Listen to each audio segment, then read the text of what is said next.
The title of these talks that I'm giving here is Mind Over Mind. And I'm going into all the various problems which have to do with the control of the mind. And so I might introduce what I'm going to say by saying it from different points of view. For example, if you're interested in communications, it will be the problem of feedback. Or if I may put it in theological terms, how does man follow the will of God if the will of man is perverse?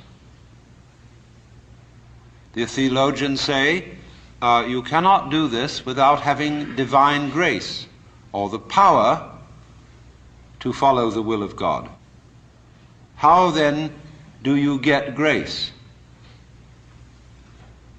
Why is grace given to some and not to others? If I cannot follow the will of God by my own effort because my will is selfish, how will my will, which is selfish, be transformed into an unselfish will?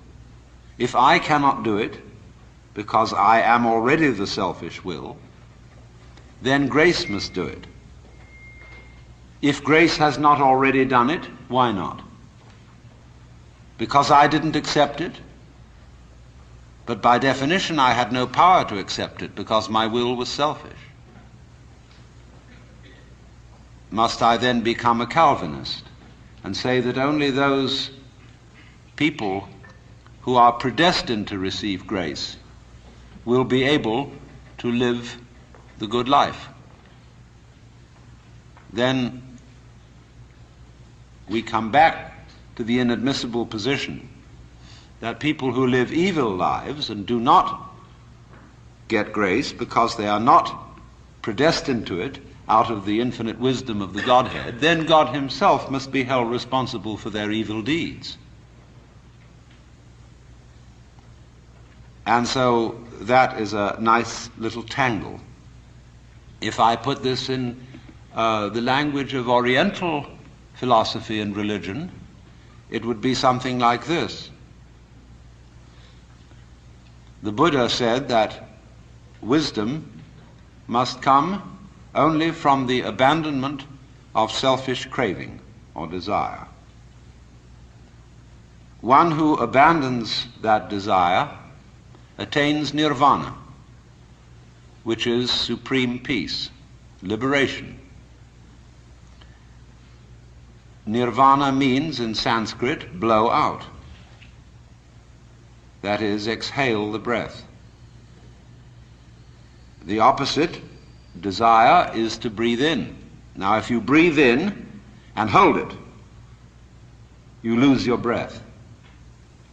But if you breathe out, it comes back to you. So the principle here is, if you want life, don't cling to it. Let go. But the problem is, if I desire not to desire, is that not already desire? How can I desire not to desire? How can I surrender myself when myself is precisely an urge to hold on, to cling to life, to continue to survive? I can see rationally that by clinging to myself I may strangle myself. I may be like a person who has a bad habit, as a result of which he is committing suicide. And he knows that, but can't give it up, because the means of death are so sweet. So it all comes down to this basic question, that human beings have for a long, long time been concerned about transforming their minds. Is there any way in which one's mind can be transformed? Or is it simply a process which is nothing more than a vicious circle? I could ask, why have you come here this afternoon?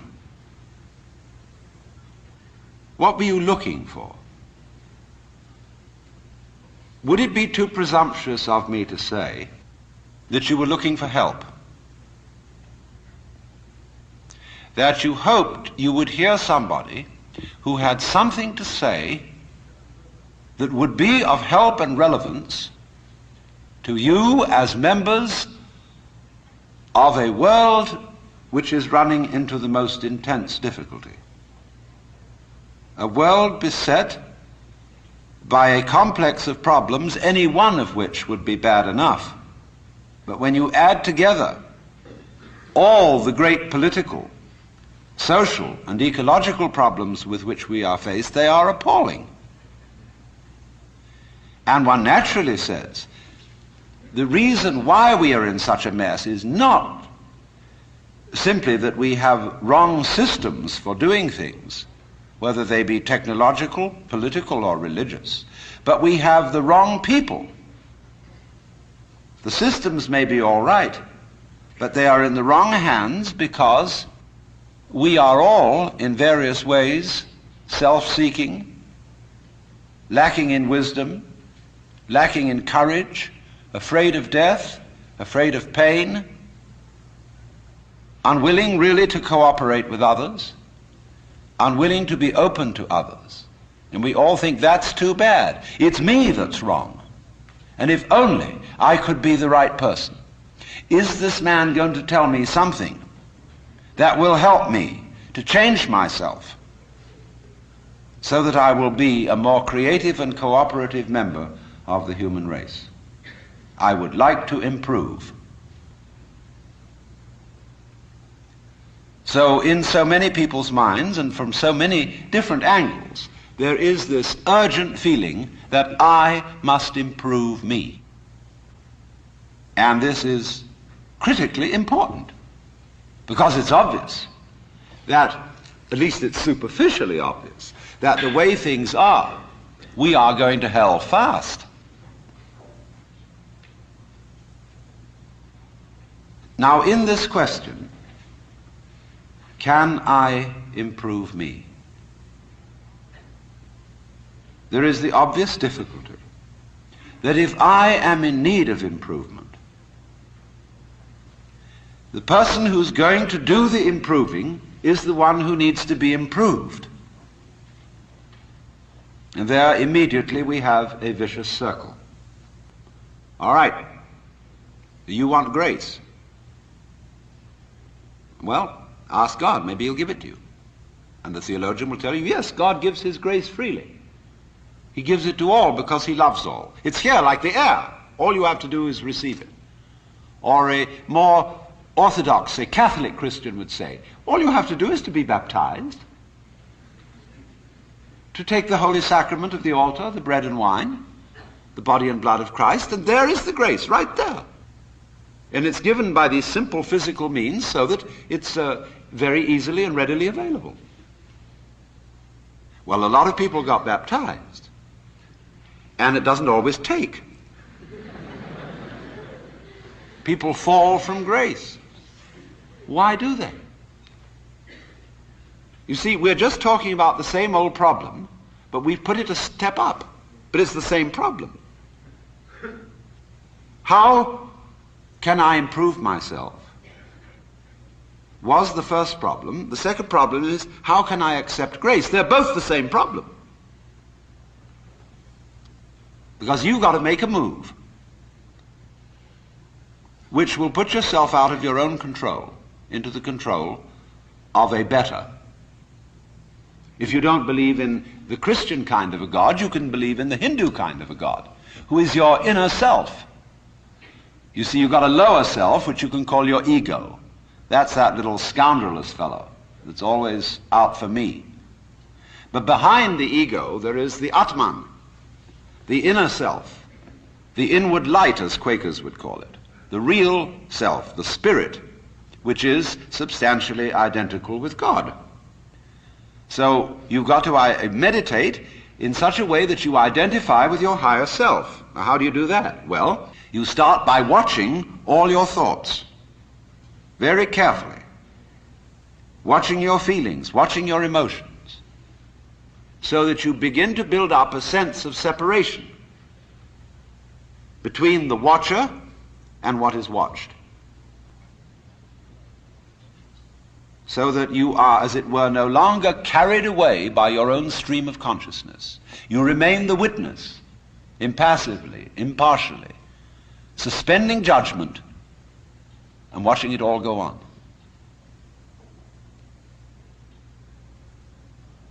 That seems to be something like progress. At least you're taking an objective view of what is going on. You are beginning to be in a position to control it, but just wait a minute.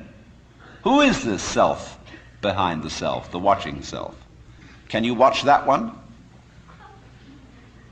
It's interesting if you do, because you find out, of course, that this is just as the problem of grace is nothing more than a transposition of the first problem. How am I to be unselfish? By my own power. It becomes, how am I to get grace by my own power? So in the same way, we find that the watching self, or the observing self, behind all our thoughts and feelings, is itself a thought. That is to say, when the police enter a house in which there are thieves, the thieves go up from the ground floor to the first floor.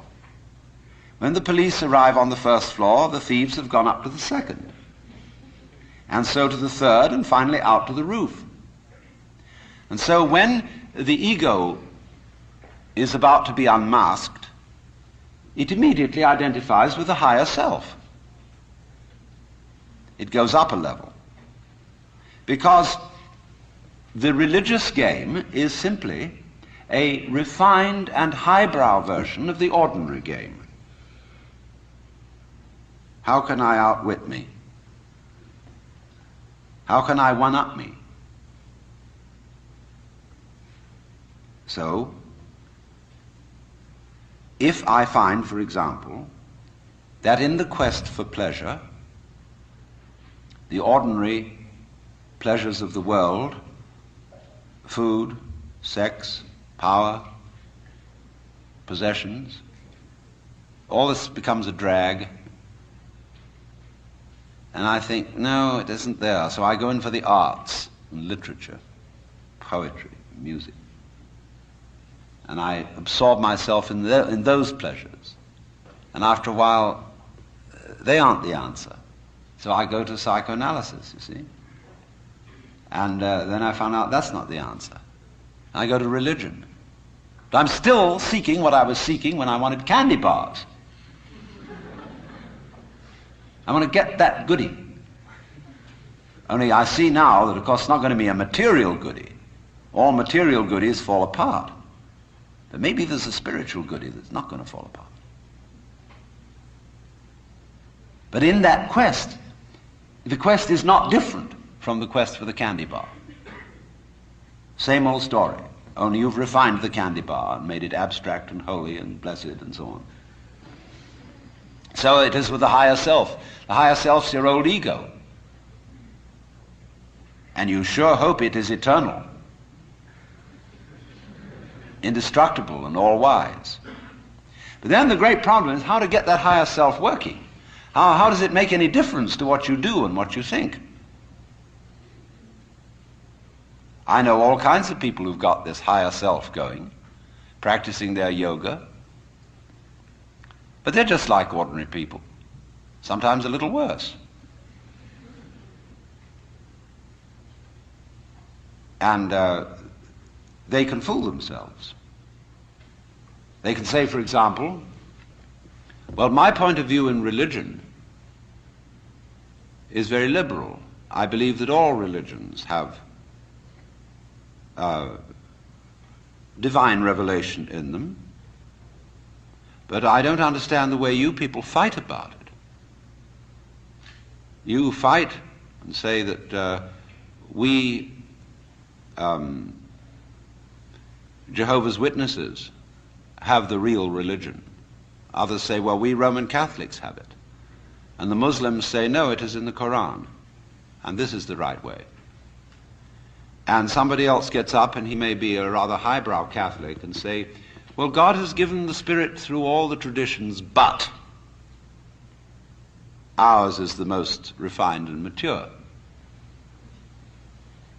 And then somebody comes along and says, well, as I said, they're all equally revelations of the divine. And in seeing this, of course, I'm much more tolerant than you are. You see how that game is going to work? See, I could take this position. Supposing you regard me as some sort of a guru, and you know how gurus hate each other. They're always putting each other down. And I could say, well, I don't put other gurus down. See, that outwits all of them. See, we're always doing that. We're always finding a way to be one up. And by the most incredibly subtle means. So you see that, you see? And you say, I realize I'm always doing that. Now tell me, how do I not do that? I say, why do you want to know?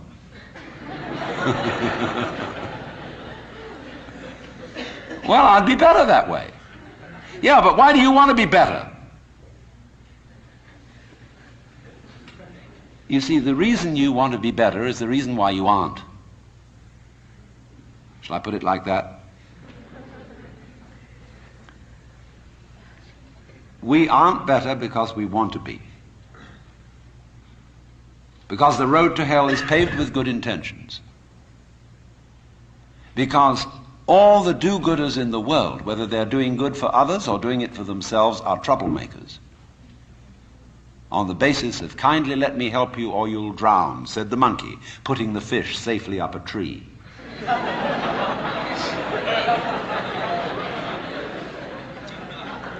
We white Anglo-Saxon Protestants, British, German, American, have been on a rampage for the past 100 or more years to improve the world. We have given the benefits of our culture, our religion, our technology to everybody, except perhaps the Australian Aborigines. And we have insisted that they receive the benefits of our culture, even our political styles, our democracy. You better be democratic, or we'll shoot you. And having conferred these blessings all over the place, we wonder why everybody hates us. See, because sometimes doing good to others, and even doing good to oneself, is amazingly destructive. Because it's full of conceit. How do you know what's good for other people? How do you know what's good for you? If you say you want to improve, then you ought to know what's good for you. But obviously you don't. Because if you did, you would be improved. So we don't know. It's like the problem of geneticists, which they face today. I went to a meeting of geneticists not so long ago where they gathered in a group of philosophers and theologians and said, now look here, we need help. We now are on the verge of figuring out how to breed any kind of human character we would want to have. We can give you saints, philosophers, scientists, great politicians, anything you want. Just tell us, what kind of human beings ought we to breed? So I said, how will those of us who are genetically unregenerate make up our minds what genetically generate people might be? Because I'm afraid very much that our selection of virtues may not work. It may be like, for example, this new kind of high-yield grain which is made, and which is becoming ecologically destructive. When we interfere with the processes of nature and breed efficient plants and efficient animals, there's always some way in which we have to pay for it. And I can well see that eugenically produced human beings might be dreadful. We could have a plague of virtuous people. Do you realize that? Any animal considered in itself is virtuous. It does its thing. But in crowds, they're awful. Like a crowd of ants or locusts on the rampage. They're all perfectly good animals, but there's just too much. I could imagine a perfectly pestiferous mass of 1,000,000 saints. So I said to these people, look, there's the only thing you can do. Just be sure that a vast variety of human beings is maintained. Don't please breed us down to a few excellent types. Excellent for what? We never know how circumstances are going to change and how our need for different kinds of people changes. At one time, we may need very individualistic and aggressive people. At another time, we may need very cooperative, team-working people. At another time, we may need people who are full of interest in dexterous manipulation of the external world. At another time, we may need people who explore into their own psychology and are introspective. There is no knowing. But the more varieties and the more skills we have, obviously, the better. So you see, here again, the problem comes out in genetics. We do not really know how to interfere with the way the world is. The way the world actually is an enormously complex, interrelated organism. The same problem arises in medicine because the body is a very complexly interrelated organism. And if you look at the body in a superficial way, you may see there's something wrong with it. Here's chickenpox. And there's spots that itch that come out all over the place. Well, you might say, well, spots are there, cut them off. So you kill the bug. Well, then you find you've got real problems. Because you had to introduce some bugs to kill the bug. It's like bringing rabbits into Australia.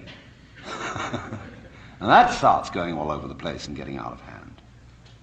But then you think, well, now wait a minute. It wasn't the bugs in the blood. There are bugs all over the place.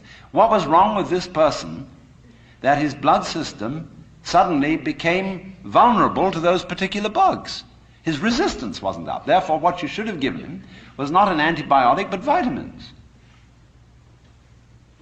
Okay, so we're going to build up his resistance. But resistance to what? I mean, you may build up resistance to this and this and this class of bugs, but then there's another one that loves that situation and comes right in. See, we always look at the human being medically in bits and pieces because we have heart specialists, lung specialists, bone specialists, nerve specialists, and so on. And they each see the human being from their point of view. There are a few generalists, but they realize the human body is so complicated that no one mind can understand it. And furthermore, supposing we do succeed in healing all these people of their diseases, what do we then do about the population problem? I mean, we've stopped cholera, the black bubonic plague, we're getting the better of tuberculosis, we may fix cancer and heart disease. Then what will people die of? Well, then let's go on living. There'll be enormous quantities of us. Then we have to fix this birth thing. Pills for everybody. Then we find, what are the effects, the side effects of those pills? What are the psychological effects upon men and women of not breeding children in the usual way? We don't know. And what seems a good thing today, or yesterday, like DDT, turns out tomorrow to have been a disaster. What seemed in the moral and spiritual sphere too, like great virtues in times past, are easily seen today as hideous evils. Let's take, for example, the Inquisition. In its own day, among Catholics, the Holy Inquisition was regarded as we today regard the practice of psychiatry. You see, you feel that in curing a person of cancer, almost anything is justified. the most complex operations, the most weird surgery. People suspended for days and days on the end of tubes with X-ray penetration, burning. Or people undergoing shock treatment, people locked in the colorless, monotonous corridors of mental institutions. In all good faith, they knew that witchcraft and heresy were terrible things, awful plagues, imperiling people's souls forever and ever. So any means were justified to cure people of heresy. We don't change. We're doing the same thing today, but under different names. We can look back at those people and see how evil that was, but we can't see it in ourselves. So therefore, beware of virtue.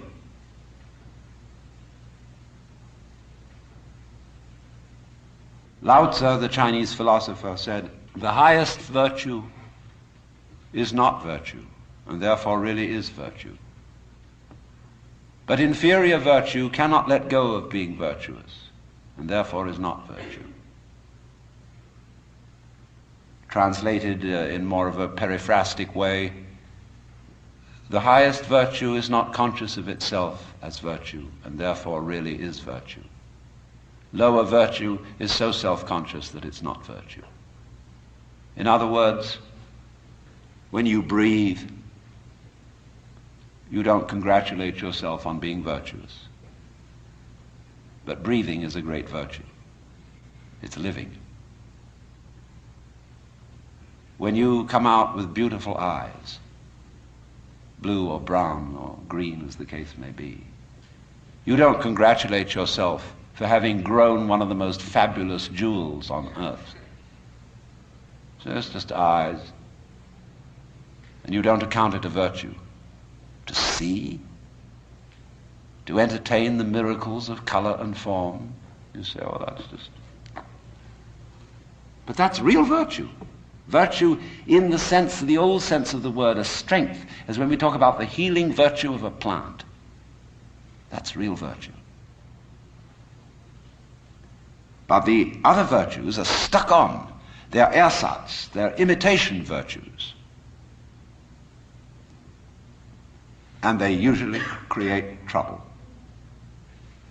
Because more diabolical things are done in the name of righteousness.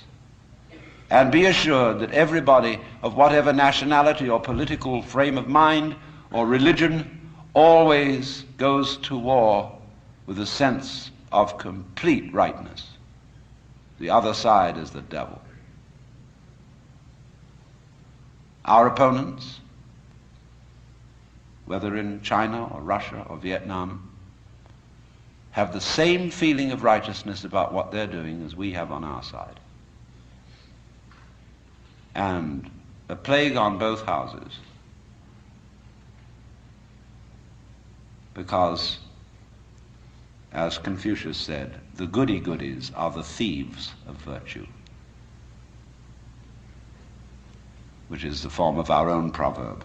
The road to hell is paved with good intentions. So in a way, the moral, or the immoral, of these considerations is that if you are really aware of your own inner workings,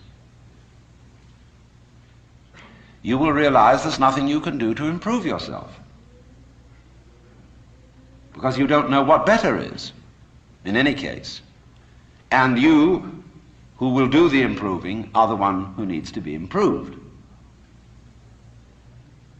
And this also goes for society. We can change society. We can get enormous enthusiasm going out of the idea that there is a revolution afoot and that this revolution is going to set everything to right. Do you know a revolution that ever set anything to right? Whether the revolution came from the left wing or from the right wing?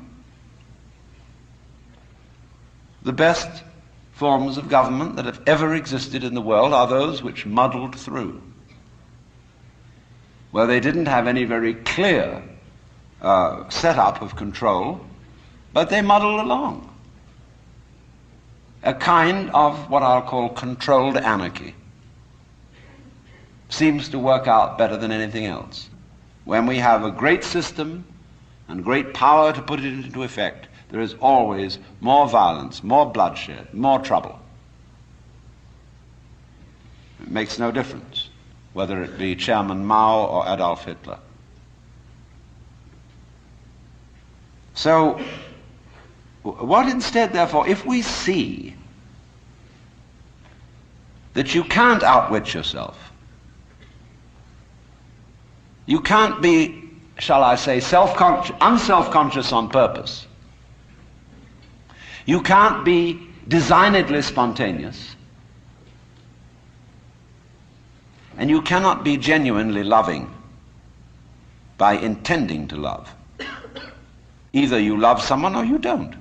If you pretend to love a person, you deceive them and build up reasons for resentment. So you say, well, I ought to be honest. That's the beginning of, so many lies you can't imagine. It's like when I hear a lot said about love, the big love thing on the way. Everybody's got to love everybody. Everybody sings songs about love. Do you know what I do? I buy a gun and bar my door, because I know there's a storm of hypocrisy brewing. So let's look at this thing from another point of view, which you will at first think highly depressing. Let's supposing we can't do anything to change ourselves. Suppose we're stuck with it. Now that is the worst thing an American audience can hear. There's no way of improving yourself, because every kind of culture in this country is dedicated to self-improvement. Just take jogging, that deplorable practice.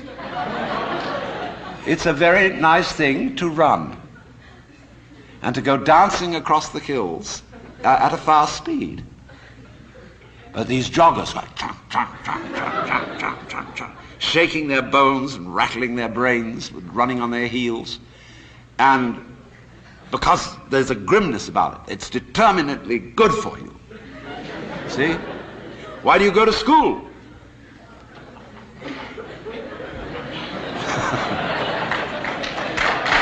Look. Now, wait a minute. You may not clap when I'm through. There's only one reason for going to school. And that is that somebody's got something here, whether it's a professor or a library, that you want to find out. That you are incredibly interested in how to write Chinese characters or how to understand botany. And you would like to know. You're just interested in flowers. And you would like to find out everything there is to be known about them. That's the point of coming here. Or you might like to know how to practice yoga. There are courses now being offered at UCLA on Kundalini Yoga for credit. Pretty funny when I think back 10 years. But the whole point of coming to school is that you're interested in something. You don't come to improve yourself. But the trouble is that the schools got the wrong idea. They gave people honors for learning. And the reward for studying French should be the ability to speak French and enjoy reading French and having fun with French people. But when you get a degree for it, then the degree becomes the point in a game of one-upmanship. And of course, one-upmanship is the main business of the educational community today. You learn all the rules of how to be a good professor. It's instructive to go to a professional professor's meeting. In my field, which is philosophy, you go to a congress of philosophers, and you'll find when they all get together in the bar or in the restaurant in somebody's room, the one thing they don't talk about is philosophy. It is very bad form indeed to show interest in philosophy among your colleagues. The same is exactly true in clergy gatherings. They don't talk about religion. What they both talk about is politics. Church politics and academic politics. Because it's bad form to be brilliant on a faculty, because it outclasses your colleagues. Therefore, faculty people tend to cultivate a studied mediocrity. And you've got to watch out for that. I mean, if you get mobs of students coming to your lectures, you get pretty black looks from your colleagues. And then, of course, there's a whole world of one-upmanship in research and publication of learned papers. What's the relative quantity of footnotes to basic text, and footnotes on footnotes, and the various ways of making your bibliography painfully accurate. It's endless. But you see what it is. It's scholarship about scholarship, and not scholarship. Just as learning, because learning is good for you, is irrelevant to learning. The whole idea of improving yourself by learning is irrelevant to the learning process. And in the same way, doing business is doing business. Doing business, such as manufacturing clothes, is a very good thing to do. I could conceive that it would be extremely enjoyable, something one could be very proud of, to make good clothes. Of course you need to sell them because you need to eat. But to make clothes to make money raises another question. Because then your interest is not in making clothes, it's in making money, and then you're going to cheat on the clothes. And then you get an awful lot of money and you don't know what to do with it. You can't eat 10 roasts of beef in one day. Can't live in 6 houses at once. Can't drive 3 Rolls Royces at the same time. What are you to do? Well, you can just go make more money. You put your money back. Invest it in something else and it'll make more. And you don't give a damn how it's made so long as they make it. You don't care if they foul the rivers, put oil fumes throughout the air everywhere, kill off all the fish. So long as you see these figures happening. You're not aware of anything else. So, you see, you went out to do a self-improvement thing. Making money, you see, is a measure of improvement, a measure of your economic worthwhileness. Or at least that's what it's supposed to be. It isn't anything of the kind. But you went out, in other words, for the status instead of for the actuality. So if, in other words, you do an art, you're a musician. Why do you play music? The only reason for playing music is to enjoy it. If you play music to impress an audience, to read about yourself in the newspaper, you're not interested in music. So in the same way, why do I come and talk to you? Because I enjoy it. I like the sound of my own voice. I'm interested in what I'm talking about, and I get paid for it. And that's smart in this life, is to get paid for what you enjoy. So here's the situation, you see. There is the whole idea of self-improvement is a will-o'-the-wisp and a hoax. That's not what it's about. Let's begin where we are. What happens if you know beyond any shadow of doubt that there is nothing you can do to be better? Well, it's kind of a relief, isn't it? Now, you say, well, now what will I do?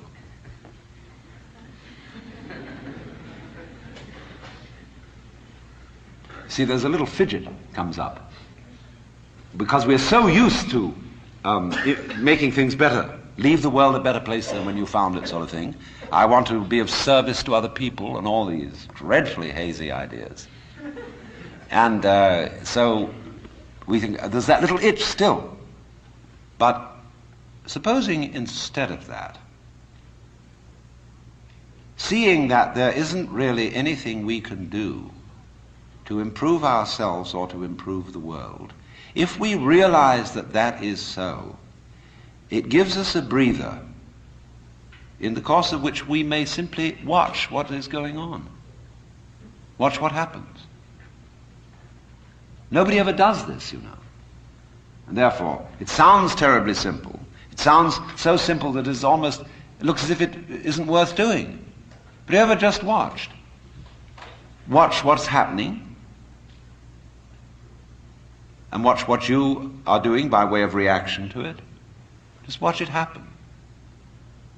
And don't be in a hurry to think you know what it is. In other words, people look at say, oh, that's the external world. Oh, how do you know? The whole thing, from a neurological point of view, is a happening in your head. That you think there is something outside the skull is a notion in your nervous system. There may or may not be, but it's a notion in your nervous system. You think this is the material world. Well, that's somebody's philosophical idea. Or maybe you think it's spiritual. That too is somebody's philosophical idea. This real world is not spiritual. It is not material. The real world is simply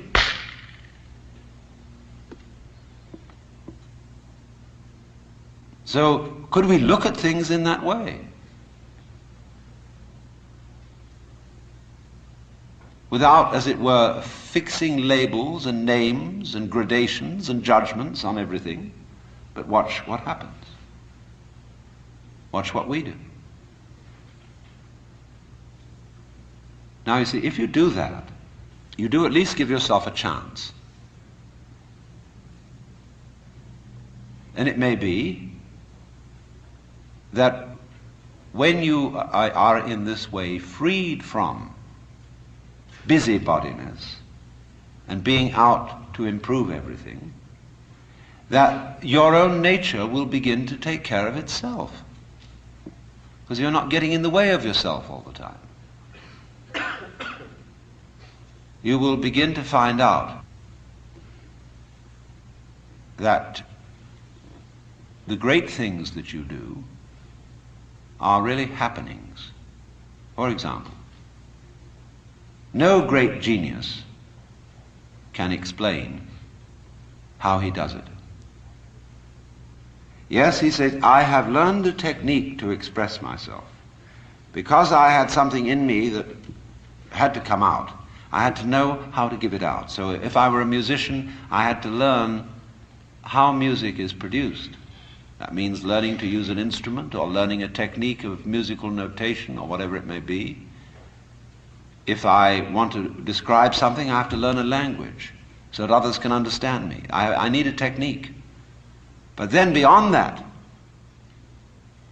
I'm afraid I can't tell you how it was that I used that technique to express this mysterious thing I wanted to show you.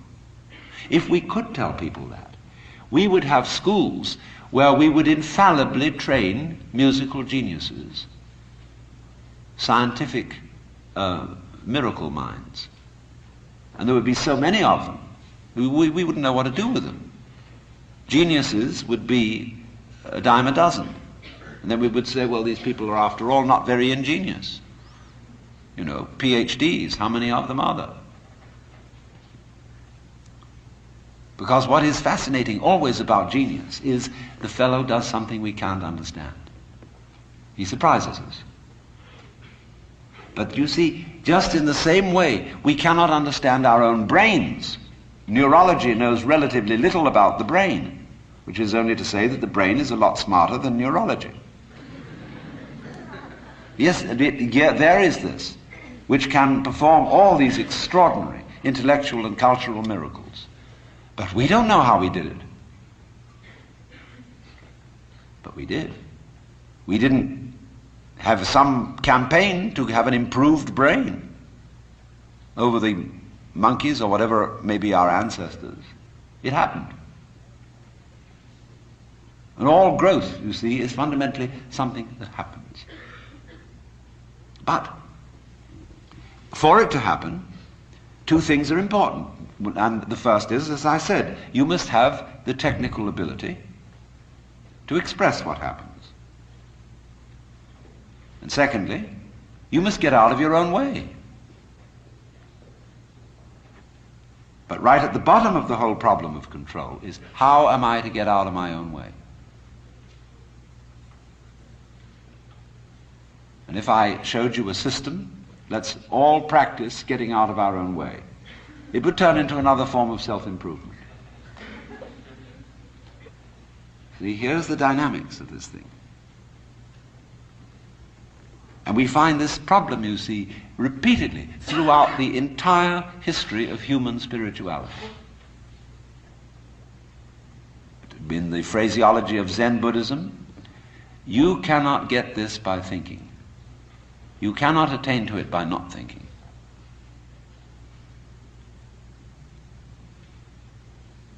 It is only, you see, as getting out of your own way ceases to be a matter of choice, when you see that there's nothing else for you to do. When you see, in other words, that doing something about your situation is not going to help you. When you see equally that trying not to do anything about it is not going to help you. Where are you? Where do you stand? You're nonplussed. And you are simply reduced to watching. Now you may say, I need some help in this process, and therefore I am going to find someone else to help me. It may be a therapist. It may be a clergyman. It may be a guru. It may be any kind of person who teaches a technique of self-improvement. Now, how will you know whether this person is able to teach you? How can you judge, for example, whether a psychotherapist is effective or just a charlatan? How can you judge whether a guru is himself spiritually wise or merely a good chatterbox? Well, of course, you ask your friends, you ask his other students or patients, and they're all, of course, enthusiastic. You have to be enthusiastic when you've bought something expensive. If you bought an automobile which turned out to be a lemon, it's very difficult to admit that it was a lemon and that you were fooled. And it's the same when you buy a religion or an expensive operation. But what people do not sufficiently realize is that when you pick an authority, whether it's a psychotherapeutic one or a religious one, you chose it. In other words, that this fellow or this book or this system is the right one is your opinion. And how are you competent to judge? After all, if you're saying to this other person or other source, I think you are the authority, that's your opinion. So you cannot really judge whether an authority is a sound authority unless you yourself are a sound authority. Otherwise you may just be being fooled. You may say, for example, I believe that the Bible is the Word of God. All right, that's your opinion. I know the Bible says it's the Word of God, but it's your opinion that the Bible is not lying. The church says the Bible is the Word of God, but it's your opinion that the church is right. You cannot escape from that situation. It's your opinion. So you see, when you select an authority who will help you to improve yourself, it's like hiring the police out of your tax money and putting them in charge of seeing that you obey the law. I mean, can't you take care of yourselves? I mean, is this the land of the free and the home of the brave, or isn't it? But you see, nobody seems to want to be in charge of themselves because they feel they can't do it. As St. Paul said, to will is present with me, but how to do good I find not. For the good that I would, I do not, and the evil that I would not, that I do. So there at once we are in difficulty. Because trying to improve yourself is like trying to lift yourself up into the air by tugging at your own bootstraps. And it can't be done. Now, there are all sorts of ways in which religious people try to explain that it can be done. I referred already to the grace of God. They say, no, you can't do the job yourself, because the improving you is the one that needs to be improved. Therefore you have to say, God help me. Now, of course, that God exists is your opinion. That God will answer your prayer is your opinion. And your idea of God is your idea of God. If you bought somebody else's script, you bought it. Maybe your mother and father talked to you about God in a very impressive way. But basically, you bought their idea. And if you're a father yourself, I'm a grandfather now, I've got 5 grandchildren. And I know I'm as stupid as my own grandfather must have been. You know, I am one. I sit there in the position which they look at, think, oh, wowee, that's an important man. I know that, I'm just like anyone else. So, I hope my children are not believing things on my authority, because it's always their authority. If I look impressive and make big noises at them, they've just been taken in.